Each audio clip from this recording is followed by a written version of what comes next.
রাগী এবং অভদ্র ছেলেদের সাথে যোগাযোগ ভালো রাখুন। আপনি যদি মনে করেন রাগী এবং অভদ্র ছেলেরা সবচেয়ে বেশি টক্সিক এবং খারাপ, তাহলে একজন নরম সুরের মিষ্টভাষী ম্যানিপুলেটরের সাথে দেখা না হওয়া পর্যন্ত অপেক্ষা করুন। কারণ আপনার খারাপ সময়ে কাউকে পাশে না পাইলেও ওই খারাপ, রাগী, অভদ্র ছেলেদেরকে সবার আগে পাশে পাবেন। পাগলের মতন ভালোবাসার মানুষটা হঠাৎ দূরে সরে যায় কেন? সারাদিনে আপনার সাথে একবার কথা না হলে যে মানুষটার নিঃশ্বাস নিতে কষ্ট হয়, সে হঠাৎ হারিয়ে যায় কেন? নাম্বার 1, অতিরিক্ত ভালোবাসায় সে আপনাকে জীবনের সবকিছু শেয়ার করতে থাকে, কিন্তু আপনি পাত্তা দেন না। নাম্বার 2, ছোটখাটো বিষয়ে আপনার উপরে রাগ অভিমান করে, কিন্তু আপনি তার রাগ অভিমানকে গুরুত্ব দেন না। নাম্বার 3, আপনার কাছ থেকে একটু সময় পাওয়ার জন্য অপেক্ষা করতে করতে নীরব হয়ে যায়। আপনি মনে করেন সবকিছু ঠিক আছে, কিন্তু কখন যে এক আকাশ পরিমাণ অভিমান জমে গেছে আর 7 আসমান পরিমাণ দূরত্ব বেড়ে গেছে আপনি টেরও পান না। তারপর হঠাৎ একটা ছোট্ট ব্যাপার নিয়ে ঝগড়া করে দূরে সরে যায়, আর আপনি দূরে সরে যাওয়ার কারণটা খুঁজতে থাকেন, কিন্তু খুঁজে আর পান না।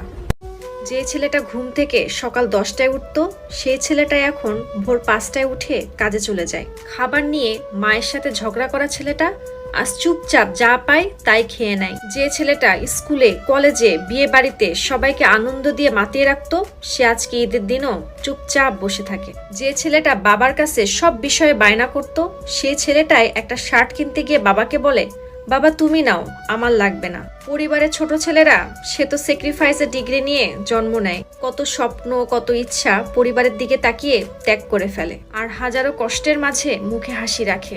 হ্যাঁ, এটা বেশিরভাগ পরিবারের ছোট ছেলেরাই পারে। পরিবারের ছোট ছেলেদের চ্যাট একটু বেশি থাকে, নিজের আপন মানুষের সাথে যতই রাগ, জিদ, চ্যাট দেখাক, কিন্তু তার সামনে তার পরিবারকে কেউ অপমান করবে, হুমকি দিবে, এটা সে কখনো মেনে নিবে না। বেশিরভাগ পরিবারের ছোট ছেলেরাই মানুষের কাছে প্রয়োজন হয়ে থাকে, কারোর প্রিয়জন হতে পারে না।